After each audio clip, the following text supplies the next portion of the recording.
Catherine Buckland. I'm active duty Army. I'm currently in North Carolina, and this is my second trip here for Huts for Vets. And I'm Justin Jackson. I'm from Rogers, Arkansas. I grew up in Texas. This is my second trip as well. My first trip was 4 years ago, and I was a sergeant in the Army, in 173rd Airborne.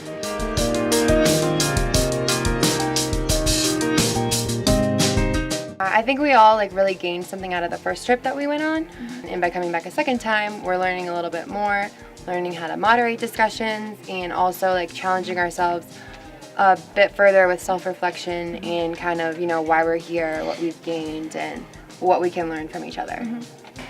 I chose this piece largely because it's the same reason I was intrigued in Huts for Vets.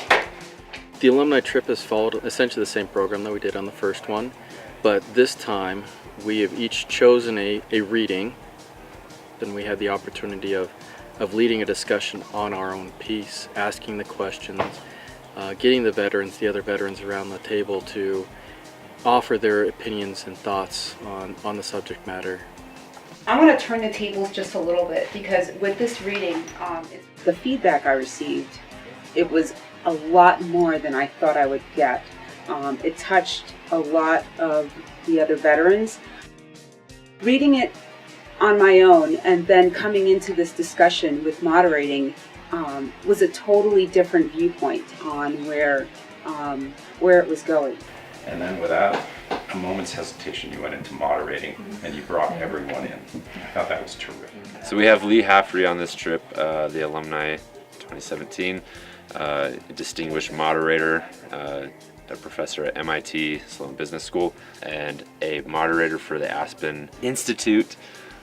I've got a dozen questions here, and they're located all somewhere on the first page. I think having him there to be able to reflect on and grab after a discussion and say, what about this, or how can I do this better, or inspires very profound thought and asks the hard questions that you wouldn't know to ask. And so he brings in a whole dynamic that wouldn't be here without it.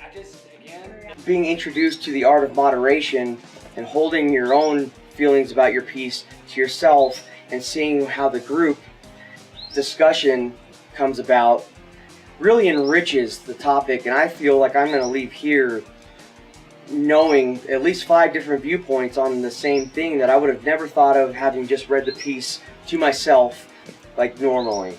The expectation is for us to kind of pick up and get back to what our nurturing. Coming back as alumni and having mixed co-ed was great. I mean, I was able to see some of the sensitivities that the soldiers deal with. It was great to be able to have that. I loved it. I loved the co-ed group. It opened my eyes up to a few things, and I can appreciate their challenges so much more now. Oh, thank you.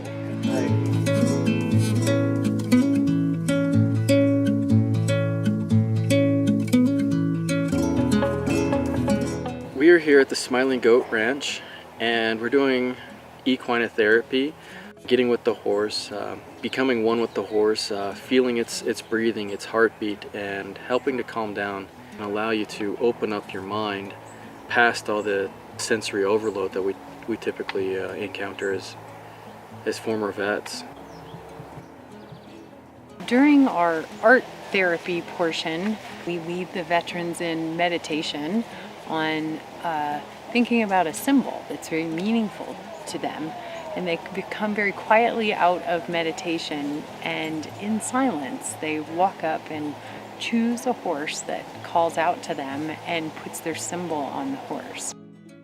I've never done equine therapy, but it was really amazing to be able to bond with the horses and be able to draw our warrior symbol on them and how we felt, and so we had a really good time with the horses.